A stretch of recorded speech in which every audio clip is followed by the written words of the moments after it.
Hello, and welcome into another episode of Totem Talks.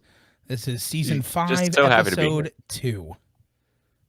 Yeah, You know what the you're right. best part about our new setup is, Nick? I would love to know. It's really one simple thing. The episode, season, and number are literally right on the top of the screen Yeah, for me. you can't really screw it up. I can you? can't mess up. It's impossible. Well, now that you've said that, you're not going to be able to read forever. You've just I just lose the you've just ability to become read. illiterate. Yeah. Wow, that was... Your eyesight is still perfectly intact. You can recognize letters individually, but as soon as you try to string them together, illiterate. That's like a real monkey's paw situation. It is. Well, welcome in, everybody. Thank you for joining us on another musical journey, an adventure through the various channels and albums and histories of music to find the greatest artist of all time. And today we have, right back to normal, an episode. Yes, we do have an episode. We have Normally what we come to you with definitively can be episodes. classified as an episode. All right, guys. Well, this week I'm not really sure if this is an episode or not. We're going to talk about the artist, but who knows? Who knows where it'll go? Who knows, man? We don't know. But thank you so much for joining us. Thank you so much for tuning in if you're one of the live listeners. Reminder for anybody who's catching this after the fact, we are doing live recordings and performances, but like a live stream of our episodes this season and probably moving forward. It's kind of a trial run, but it's relatively simple to do, and it doesn't really change our day-to-day of recording too much. Correct. So I don't see why we don't continue it. Unless people hate it. And if people tell us they hate it, then we'll just cry, and that's understandable. Fine. But if you are enjoying either the live listening or the recorded podcast, or both, please let us know. You can use the hashtag TotemTalks on any social media platform. You can leave a comment or a review or subscribe on any podcast service that lets you do those things. And, just kind of spread the word of Totem. Let us spread the word of Totem to hopefully get more people interested in listening to us. Yeah, that's the goal. That's the dream. But so anyway, on today's episode, I should say who we're doing. Right. So we got 3 artists for you. I didn't talk about an order, but I'm going to tell you right now what the order is, Nick. You're just going to have to sit back and watch. We're going to start with The Bravery. Nailed it. Knew that was coming. Yeah, we're going to follow that up with Cardinal.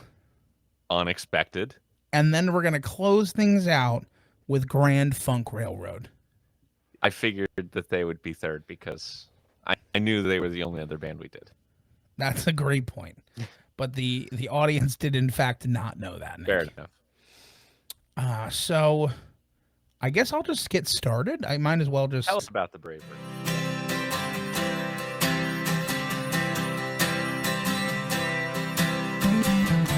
The Bravery is an American rock band. They were formed in New York City in 2003. They were active until 2011. And then 10 years later, 2021, have gotten back together and are still together today. The 3 albums that we did were 2005's eponymous debut album, The Bravery. So thank you for them. Indeed. We followed that up with 2007's The Sun and the Moon. And then we closed it out with 2009's Stir the Blood. Right. Would you like to go first, Nick? I think you want me to. You seem like you want me to talk. Well, you're welcome to. Okay. I've spoken a lot. The Bravery. First of all, I'll say this is an album that relatively critically successful. It was mostly reviewed pretty well, with one glaring exception, being, of course, our dear friend Robert Christgau, who gave this album like the bomb rating, saying it rarely merits further thought. Well, maybe this time he meant like it was da bomb. Maybe it's possible that he forgot about all precedent and used it in a positive fashion. So I have, I guess, some musical comparisons when I listen to this record. Sure.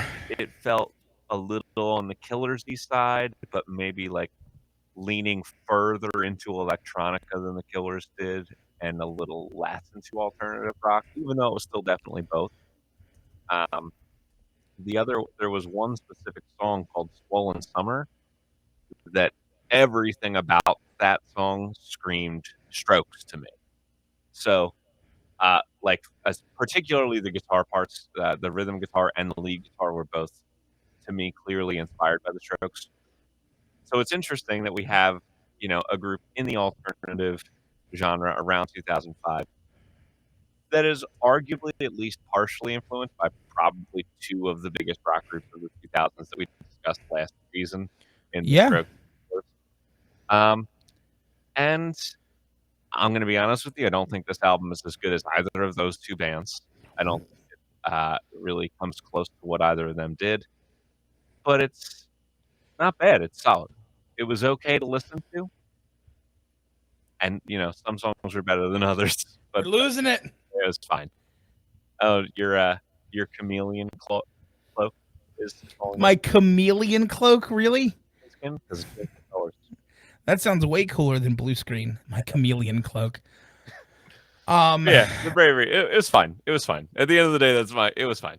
yeah. Listen, I'm not gonna say too much different than that. It is. It's too clean. Hmm. That's basically what it stirs down to. It's too by the book. It's oddly like it's oddly like they're trying to incorporate very predictable progressions. I don't Rip. understand what's happening. It's only when we record. Like I've been You get talking to you for very like ill as 40 soon minutes. I know. Whatever. I Oh don't my care. goodness. I did recognize An Honest Mistake, the opening track, which I thought was their biggest song until Nick and I discussed it in its Is belief, but Believe. which is fine. But for me, it's because of specifically two video games that it was on: Burnout and MVP Baseball 2005. And I specifically remember in MVP Baseball 2005 playing that game, and you could edit like players on the team. And I was young. It was 2005, so I was like Sure. 12, You're 13.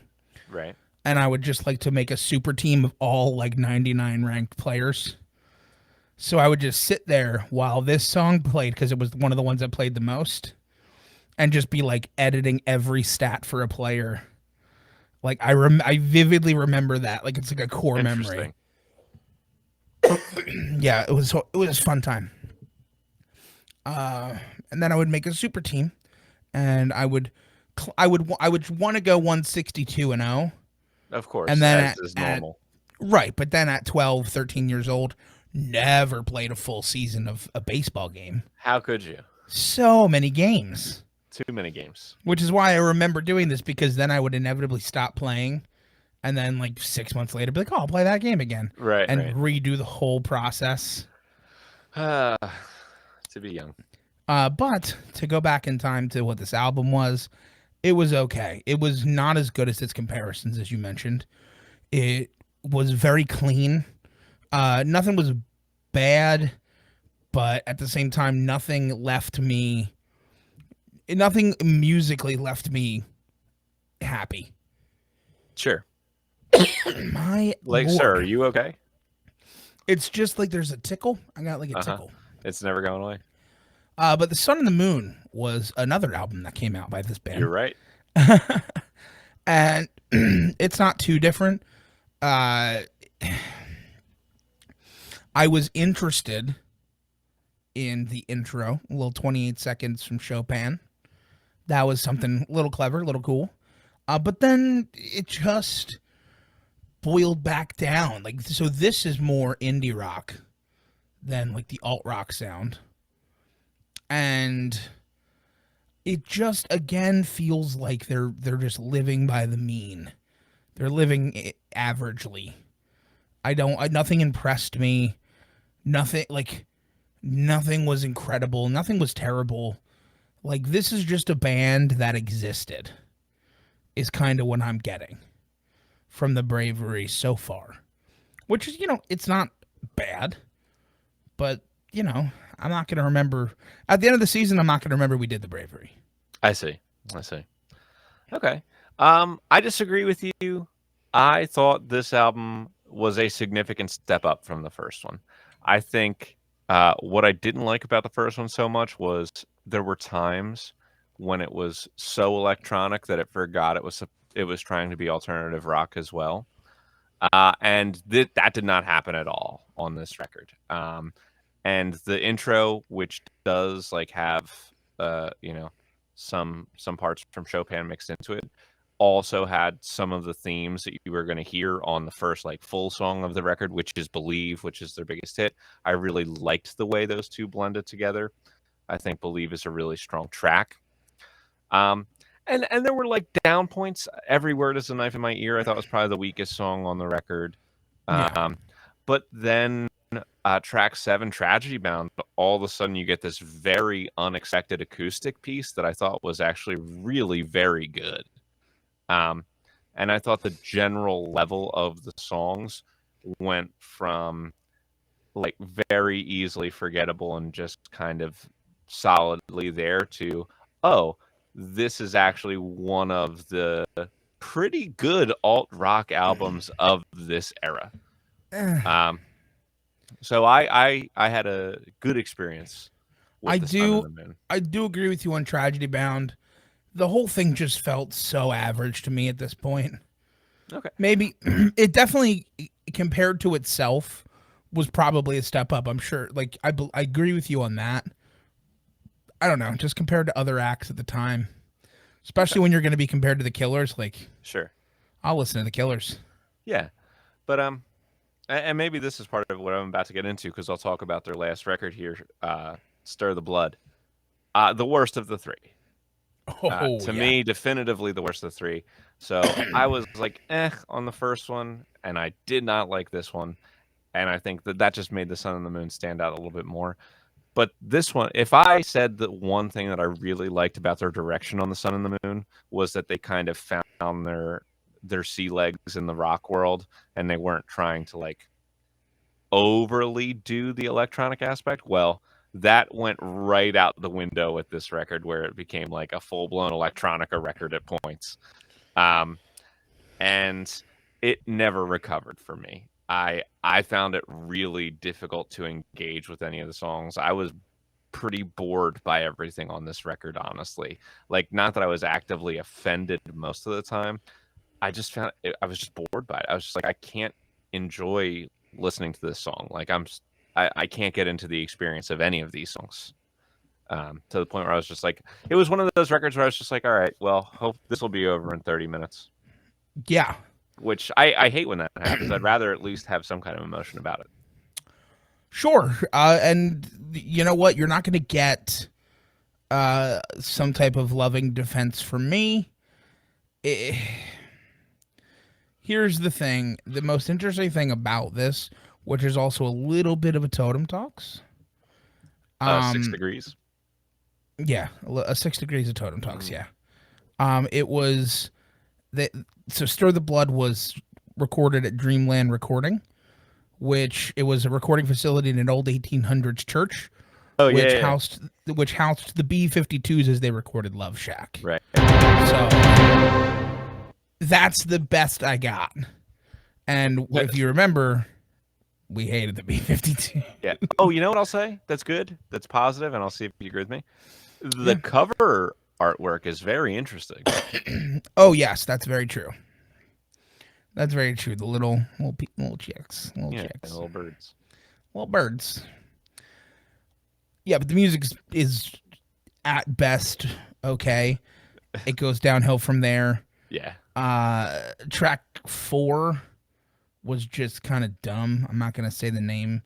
Yeah. We did say we're gonna curse more, but I don't care. Okay. Whatever you say.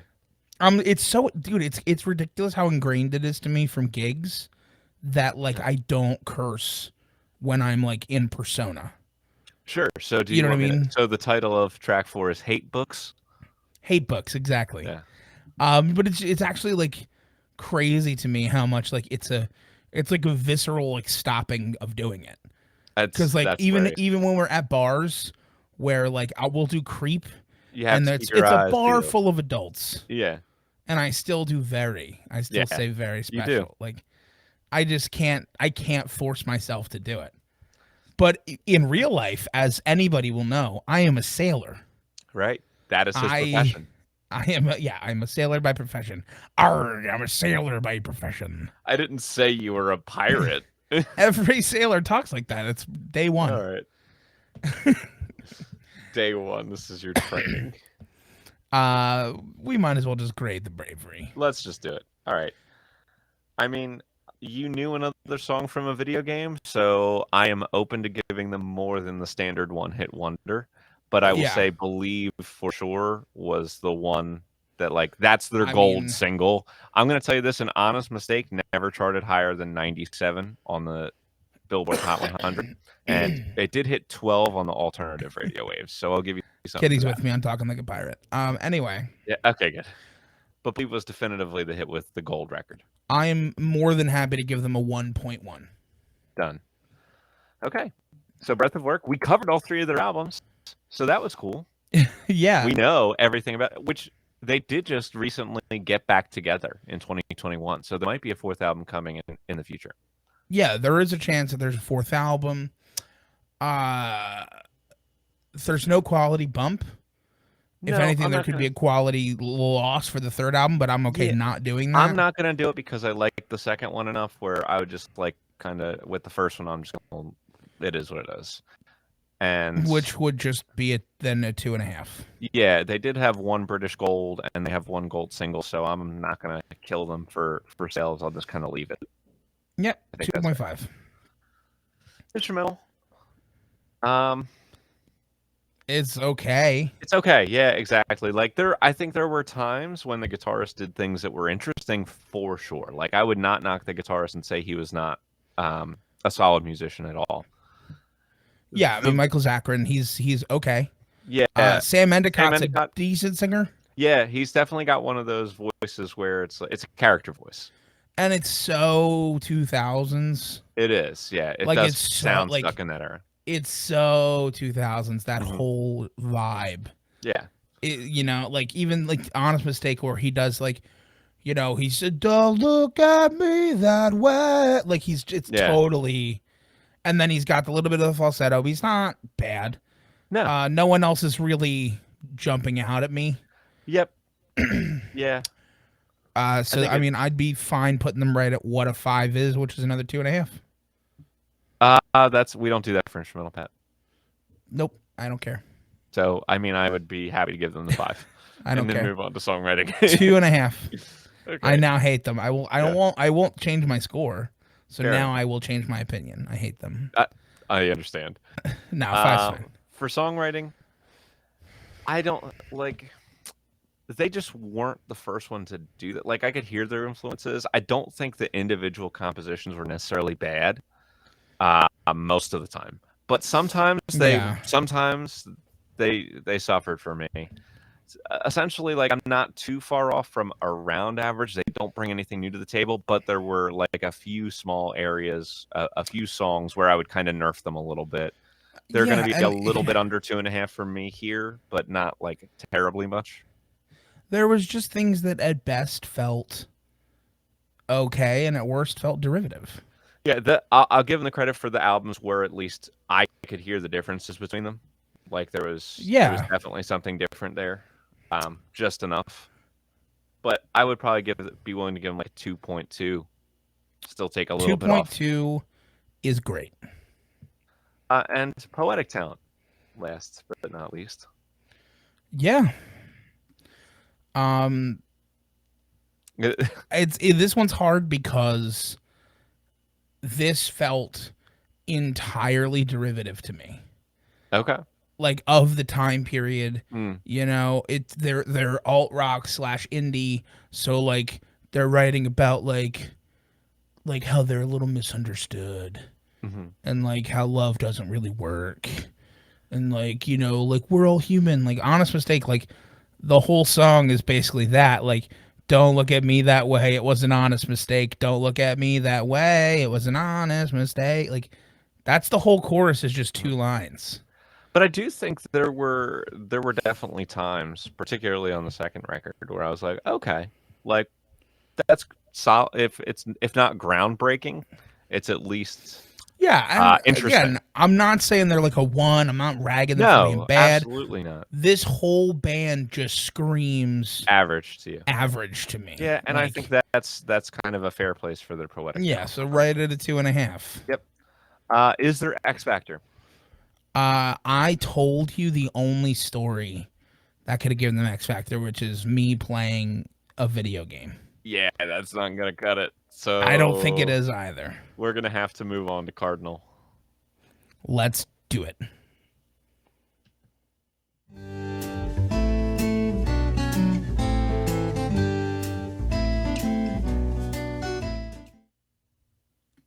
Cardinal is a duo pop group, and what else can I tell you about Cardinal?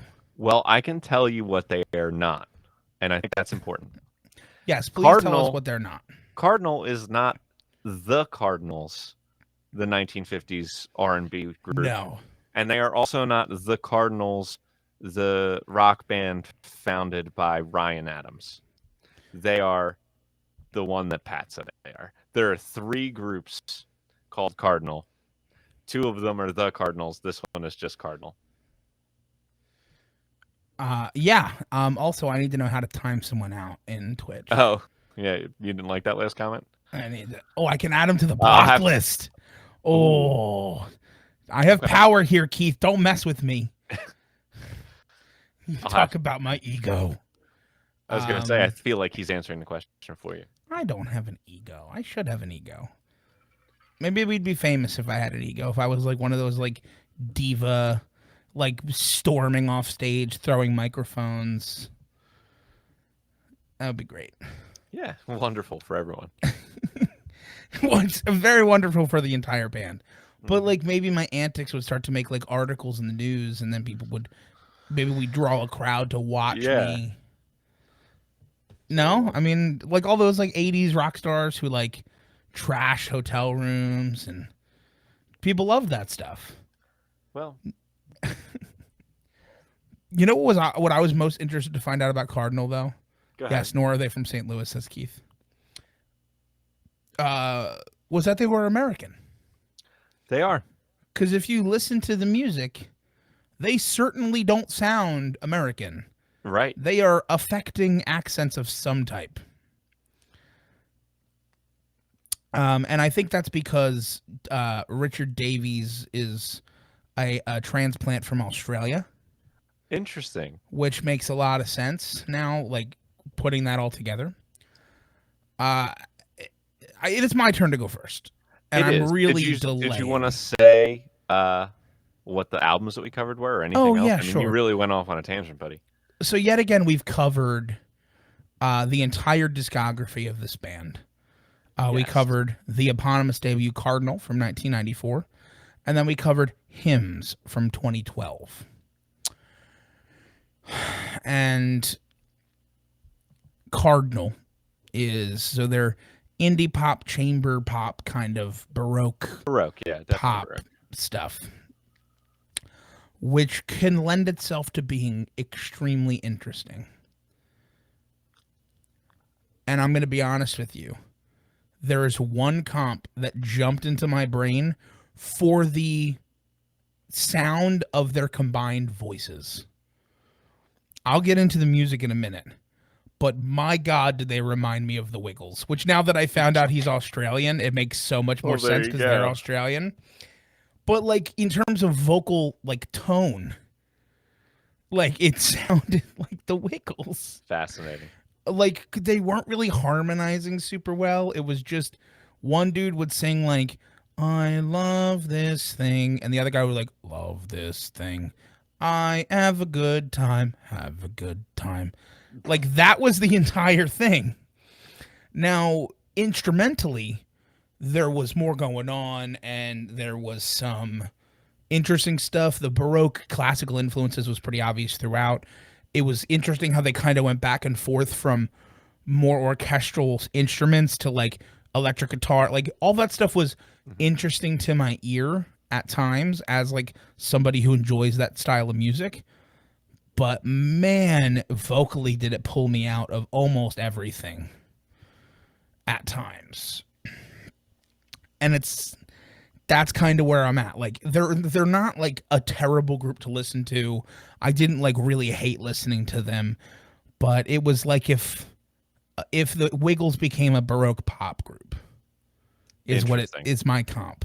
Fascinating. Okay. I mean, well, you're certainly not wrong. I mean, like this album sounded like if it came out in 1966 or 67, you would have been like, yeah, Yeah. that's right. It totally sounds like very honest to its influences. I definitely got some like early Bowie vibes from a lot of this. I really liked Public Melody Number One, which is a little instrumental piece. I thought that, as you mentioned, the instrumentation and arrangements made every song very interesting to listen to. Um, and I agree. I mean, like, I agree that the vocals were the worst part of it. They didn't take me out of the album at all, though. I thought Well, that you didn't think they sounded like the Wiggles, or they would I have taken you I right don't out of know. it. Yeah, I don't know enough about them. We'll have to cover them someday. Um, but I don't know. I thought the harmonies kind of helped. I know they were imperfect harmonies, but Mm. when you have two people who like the choral effect takes place just like a little bit for multiple voices that aren't that great. Sure. And I think that was better than a single vocalist in a lot of those places. But I thought this I was a good feel record. like I the would go back and listen to harmonies. this. I feel like the harmonies were underutilized as harmonies. Hmm. It was Okay. almost like counterpoint at times, but not Hmm. supposed to be. I look, it was like that. It was clearly the worst part of the album, but it just took me out of some of the stuff. Sure. Or because it was like, oh, like oh the strings here sound really good. Like the plucking sounds really good. I like bananas. Like that's what it sounded like. Okay. It just took All me right. out of it. Sure. I'll go into hymns, which is their well, to be fair, they released Cardinal and then they immediately broke up. Yeah. Um, and that was in 1994. And then they got back together in 2012 for hymns. Yep. So good for them. And I thought it was even better. I really liked the first one. I thought hymns was another excellent Baroque pop record. There's like a little bit more of like alternative rock creeping in because maybe they've just been listening to music for the last 20 years between records and that kind of Yeah. influenced their ear a little bit. But it was still also very reminiscent of like mid-era Beatles, like in their approach to pop songwriting and their use of horns and other things in the instrumentation. Um, and I thought that made it a really likable record. Really enjoyed the instrumental piece on this one again. Like everything I liked about the first one, I thought they did better here. I thought this was, you know, a really, really strong record. Like this is one I will definitely revisit. Okay, cool. So here's what happened in my eyes and opinion. 8 years passed. A new album of songs was written with different influences that they were using their same style, but with different influences. And it did create a better album. So So when musically, you it's say 8 years passed, you mean 18? that's what I meant. I did mean Okay. 18 in my head. I said 8. 18 years passed, which in fact is exciting because that means in a few short years we're going to be getting another album from them. Great point. So Only stay 8 more tuned. years. Only 8 more years. Um, I think the one thing that they improved on here is they lost a little bit of the wiggle.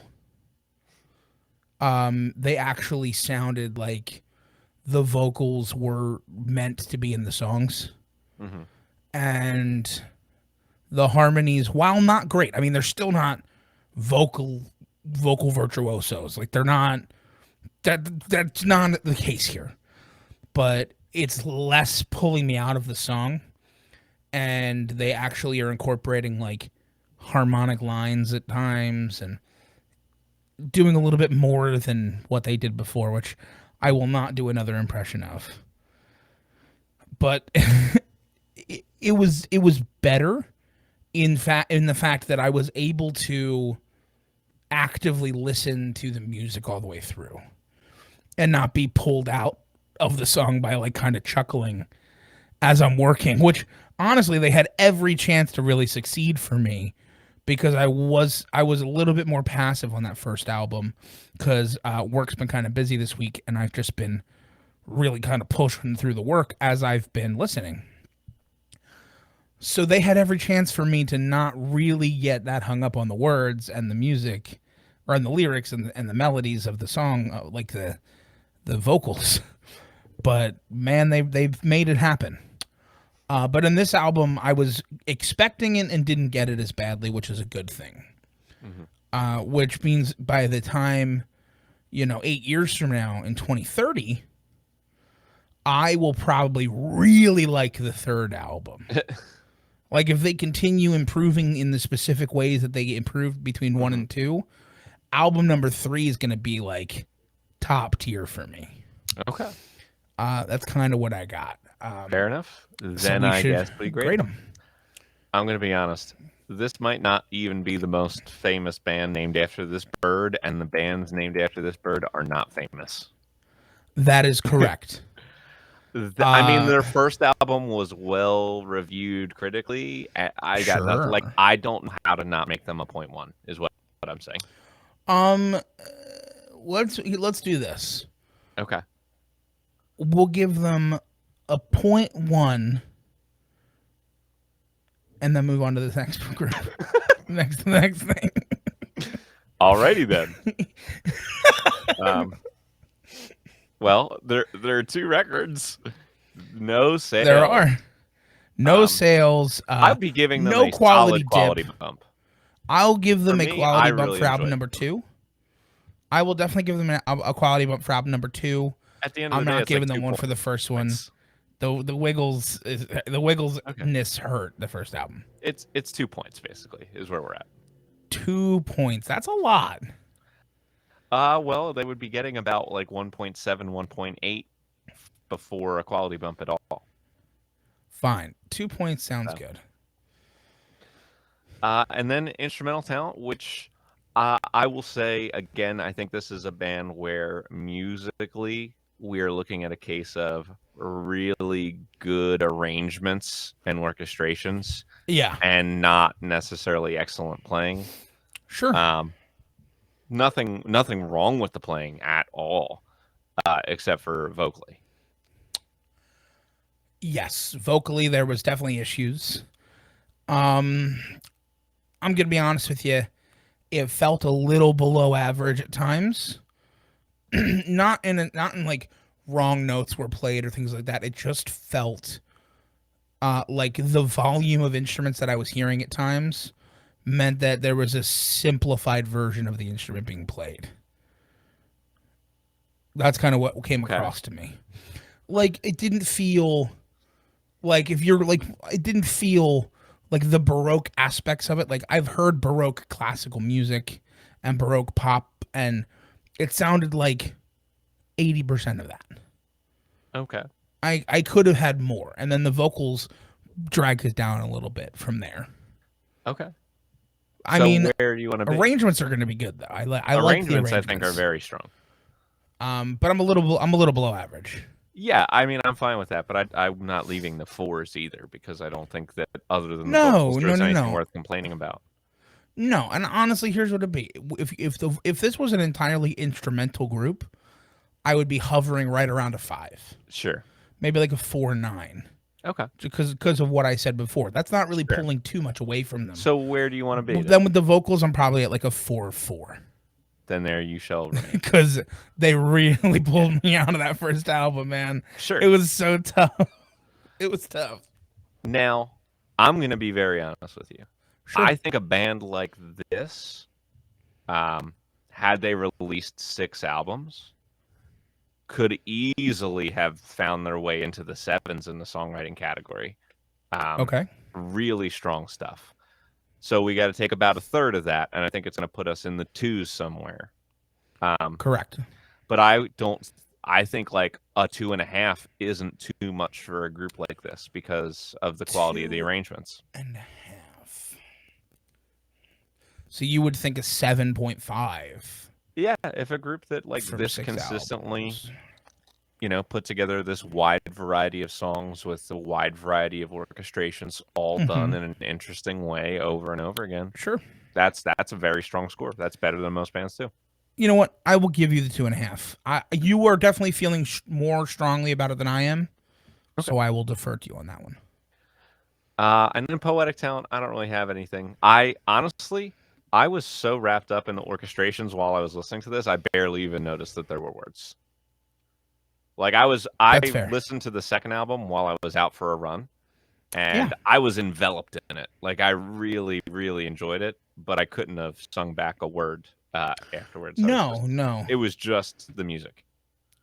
Which I think is for the best, all things considered. Yeah, I'm totally fine giving them like a little bit below average here because Okay. I think the words just were never supposed to be important, Sure. which is fine. Again, nothing against that if that's your style, but you know, if your style is to not really care about the poems, you're going to lose points in a poetry Of contest. course. So what do you think? Like a 1.4 or something? Yeah, 1.4 is perfect. Okay. Is there X Factor? No, there's not. No. There's, No, I didn't think there would be. I couldn't even make something up. I understand. I gave myself like a solid second there to be like improvise something, and I was like, No. this band barely exists. Yeah. Is that X Factor the mystique of them not being Maybe. real? Do they get the No. Red Devils X Factor of like, are Uh, they actually a group? well, I'll think about it, and in the meantime, we'll look over Grand Funk Railroad.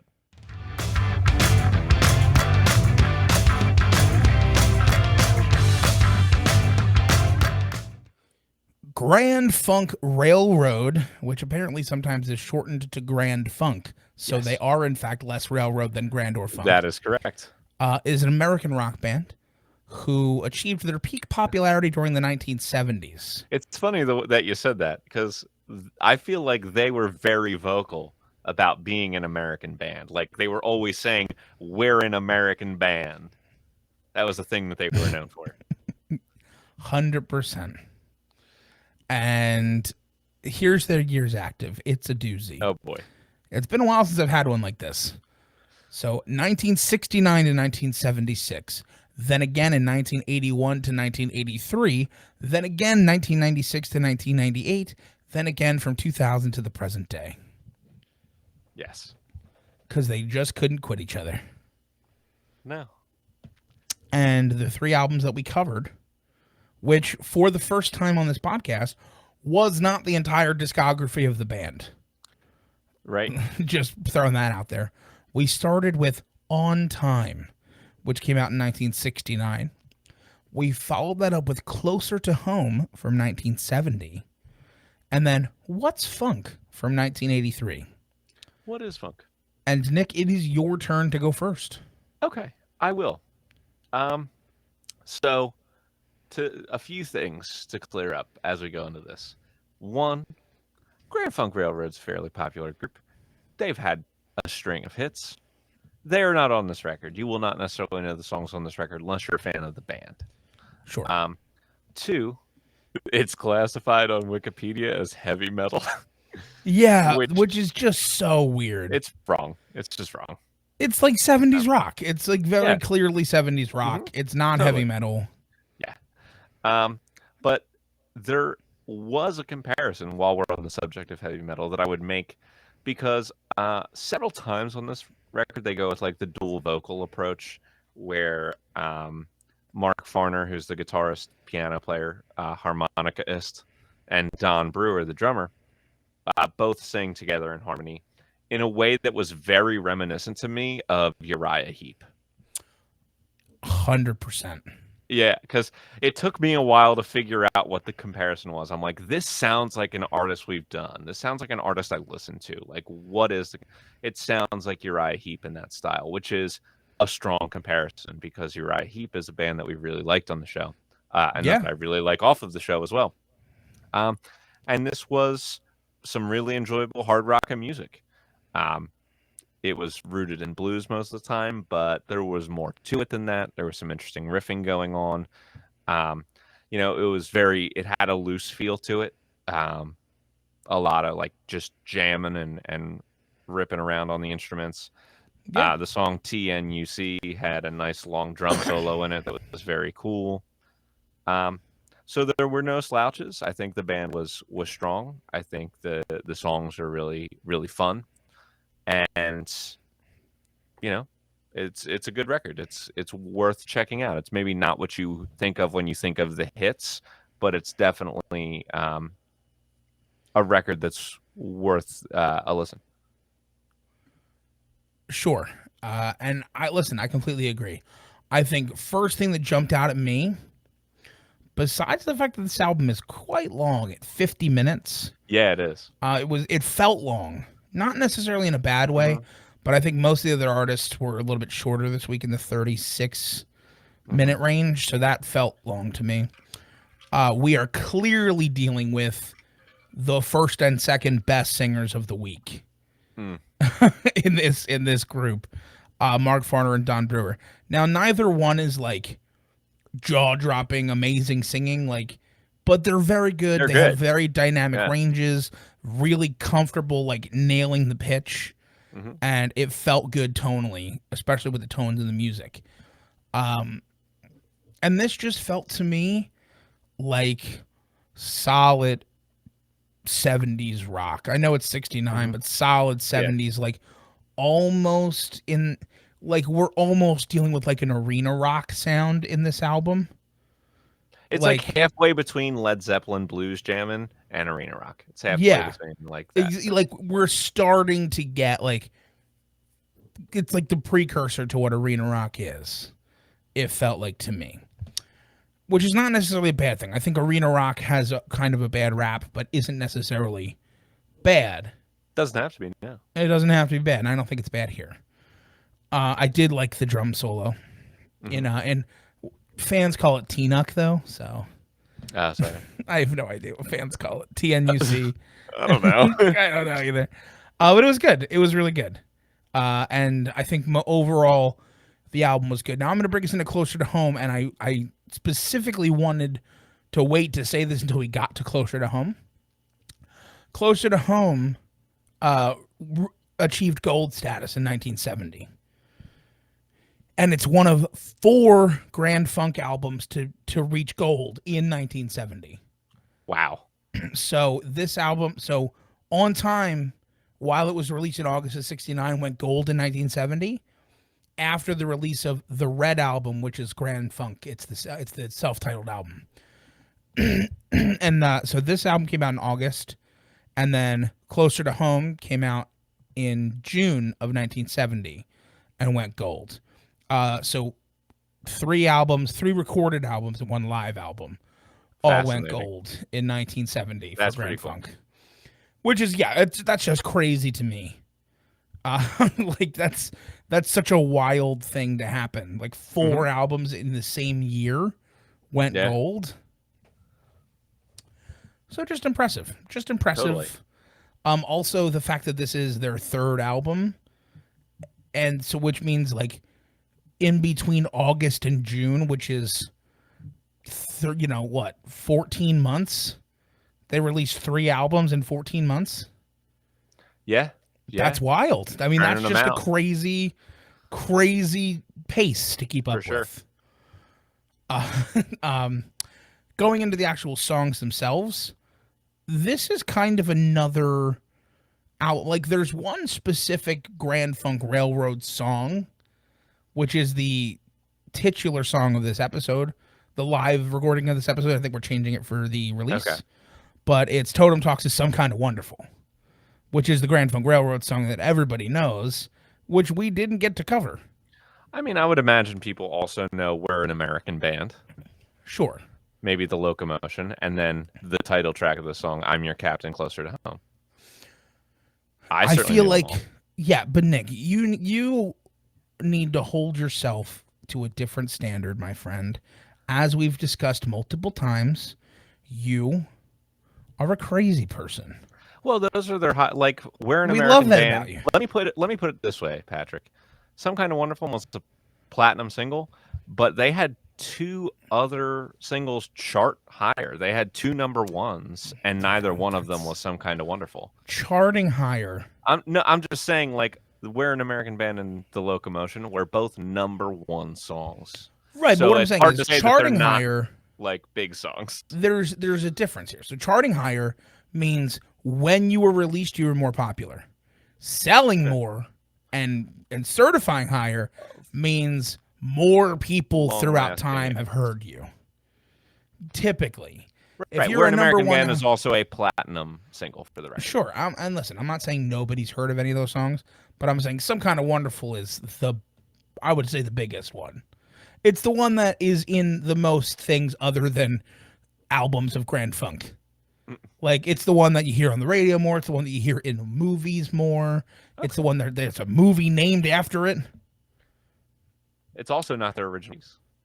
Of course not. It never is, Nick. It never is. That is another thing that you need to learn, as we need to learn as members of this podcast.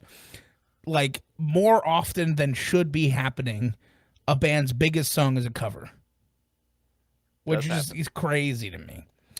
Musically, though, this is very similar to the first album. I mean, it has to be. It's so soon from when it was released. Like, we just mentioned the rapid pace they're releasing songs at this point. But it's still very good. I mean, Mark Farner can still really sing. Don Brewer can still really sing. The guitar work is decent. I'm Your Captain, Closer to Home is definitely the best song on this album. It's the 10-minute closer. I know, I'm sure it felt great to you. It felt a little long to me, but I loved the melody in it, so I was okay with it.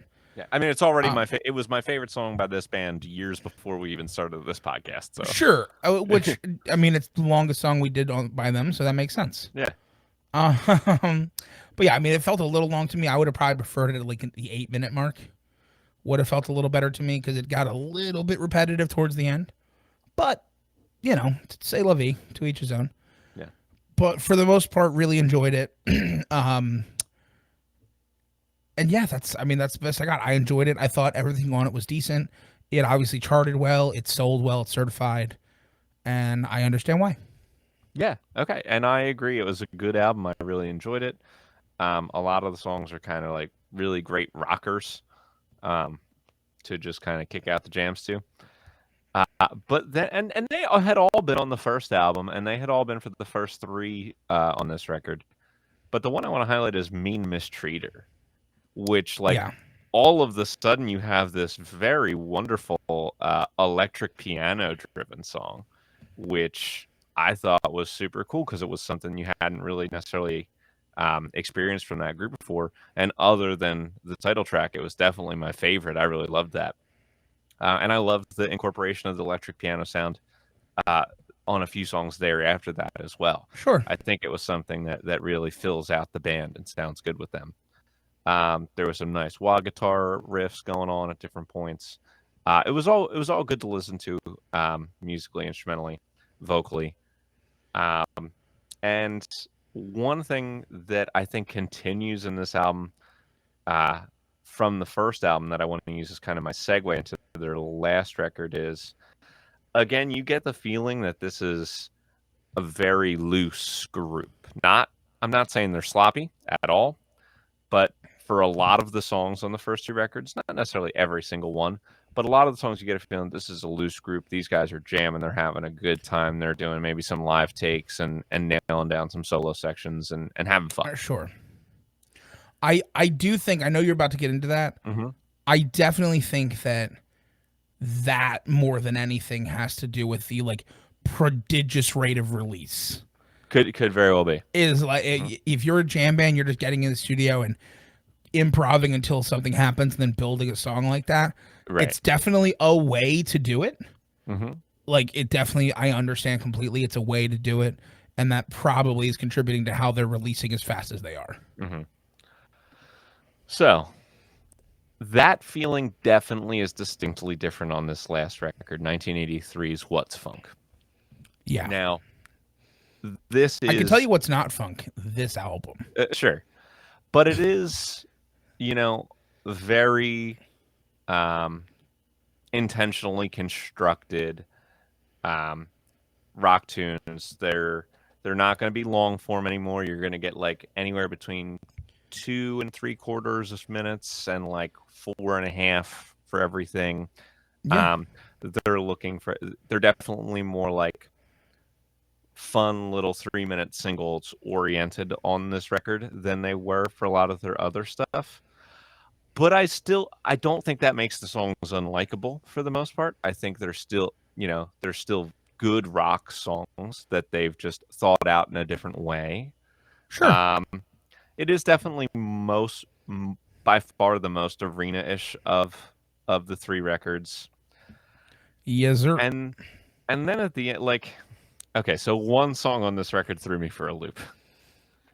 Two for me, but yeah, Okay, I'm assuming they're the same ones. I'm So True. Yeah.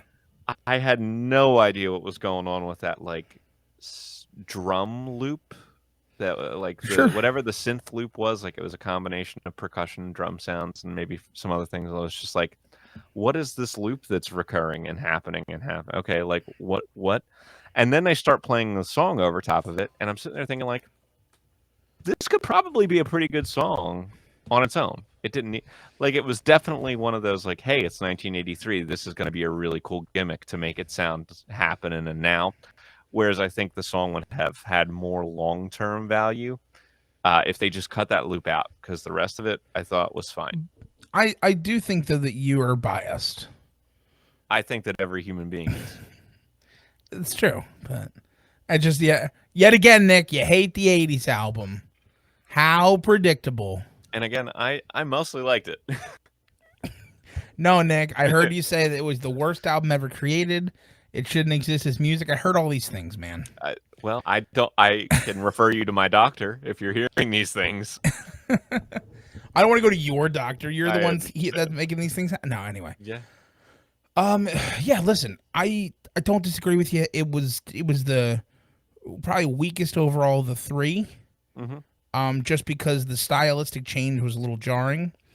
The two songs. I mean, I'm So True was a little jarring to me, but not quite as jarring as hearing Nowhere to Run and It's a Man's World, because those were the two. So Nowhere to Run is Holland Dozier Holland, Yeah. and very clearly like that Motown sound. And then It's a Man's World, like James Brown, like, it's a man's world, like craziness. And I was surprised to hear them included on a Grand Funk Railroad album, Okay. because that's not who I've heard of Grand Funk Railroad being. Sure. They were not bad covers. Like I'm not No. knocking the covers at all. Like they were decent covers of the songs, but it felt weird. Sure. Like it just felt weird. It felt a little bit out of place to me.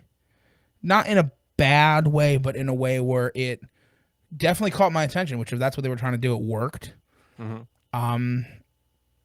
But yeah, for the most part, this felt like the end of a transition between Zeppelin's 70s hard rock and arena rock, and you just continued kind of nicking away at the 70s rock to the arena rock side, and now you've emerged from your chrysalis as an arena rock band. Hmm. And that also makes a lot of sense as to why they've stopped, even though they're together again and they've been together for years, as an arena rock band, they don't need to release more music. Like they're No. just now arena touring. Right. And As an there arena rock are, I band, mean, they've it's won the arena rock game. sure. I mean, it's um not with Mark Farner anymore. He's no longer with the group. So he hasn't been with the group since '98. There's Yeah, 3 people that replaced him, which sure. if you need 3 people to replace you, that's that says Yeah, something he about went your on to be contributions, right? a contemporary Christian musician. Fascinating. But did you know that the lead guitarist currently, Bruce Kulick, was a member of Kiss for 12 years from 1984 to 1996? Color me shocked. I mean, I'm not at all surprised by that. That makes sense to me now. Hmm. Like with this completed transition, and knowing that they're a tour band now, they're an arena tour band because they've graduated from an arena rock recording band to a touring band. Sure, I mean, makes sense. Yeah. Like if you're gonna make enough money that you don't have to worry about it for the rest of your life because people just will you'll sell out stadiums and they'll hear your songs. Yep. It's definitely a living.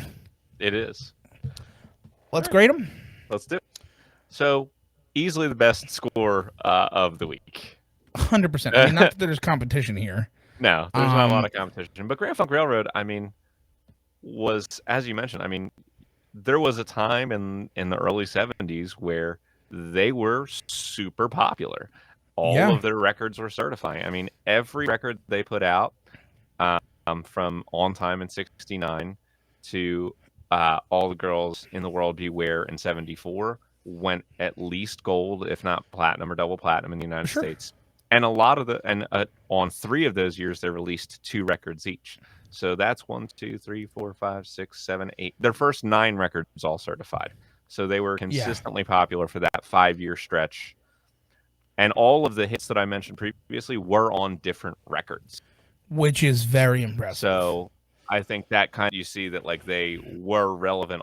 It wasn't like legacy and then living off of it. It was. Yeah, and I think they're a name that's recognized. Mhm. I don't think they're a name that people have not necessarily heard of before. I do remember, and in the legacy page here, it did say that they're Homer Simpson's favorite I band. was He going to bring mentioned that that, up as X Factor. but it's definitely part of the. I mean, the fact that they're part of the, that could definitely add to their legacy here. I'm down for that being an X factor. That's an interesting Yeah. tidbit. We'll discuss more as we get there. The Grand Funk Railroad is one of the artists. This is also X Factors. Mhm. I believe, done this as X Factor before. One of the artists whose material was destroyed in the Universal Fire. No, we always talk about it. We don't make it X Factor because it's like No, every artist. well, it's a So lot. many. It's quite a It's a bit of lot. them. Um, But that's something as but I well. think they're a band that probably hovers right around that 5 range. I was gonna say they're probably right around the 5. So like, they're in the Michigan Rock and Roll Legends Hall of Fame. 25. So, I'm quintupling my score for that. yeah. So let's give them a 5.2. I would love I to think do they're a that. little bit above average. Fantastic. Rest of 13 work. albums. And like I mentioned, the first 9 of them all went at least gold. Yeah. Several of those went platinum. Closer to Home was double. So I think the quality is good enough to give them a little bit of a bump. I think the sales are definitely going to give them a bump. And we're starting from 13 albums. So this is a pretty solid score for them. I would agree. It does seem to be a pretty solid score. I would say it's probably in the 6s. Yeah, I can live with the being in the 6s. Probably under a 6.5 for me. Like not too far under a 6.5, It but can't be with consistent sales and quality. yeah. I mean, when I 6.4 say, is probably I as low was as I saying can like go. a 6.4. Yeah, that's probably Like as low as I just a little bit, because I feel like once you get into the 6.5 and above range, like there should be more like bangers. can. Okay. Like not in terms of song wise, but album wise. I feel like they Sure. had consistency, but not necessarily explosivity. Okay. I think they are definitively also our winners of instrumental talent this week. That is true. They are the best singers. They play instruments the best.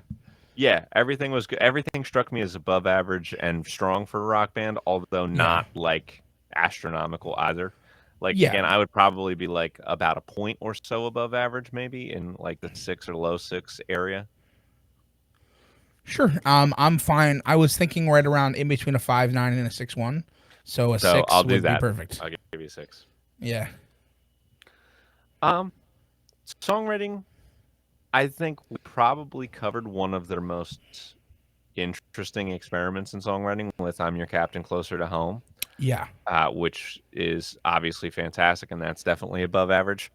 But for the most part, I do think, as I mentioned, this is a group that relied a little bit more on being a really strong trio of, good blues rock players that fed off of each other and kind of jammed. That was the sure, vibe sure. I definitely got. Not that there weren't written parts, because there were definitely plenty of written parts. But I definitely got the feeling that they just like love jamming together and it's not a crazy impressive songwriting to me, with the exception of the song that I mentioned. Yeah, the only thing that I would like to give them a little bit for, like a point 0.1 or point 0.2 for, is just I always am so impressed at the prolific rate of writing at times. Definitely. Like they wrote. I mean, there's a time in their career where they're almost averaging 2 albums a year, basically. Sure. So I'll give him point two for That's that, and I'll give him point one for Closer to Home, I'm Your Captain, and I'll give him yeah, 5.3, and we'll go into Poetic. I love it. Yeah, yeah, yeah. It's all right. It's It's their fine. lyrics are there. They're there. Nothing's I would say it's nothing probably in the jumping out. fours. It's a little bit Yeah, under the same way that their other stuff was a little bit over. yeah. It's a little cheesy at times. Arena rock tends to be a little cheesy. Mm-hmm. I'd be fine giving it like a 4.7. Yep, I was thinking the same thing. And Love now, it. point one for them being Homer's favorite band. Point 1 for them being Homer's favorite band for Love it. sure.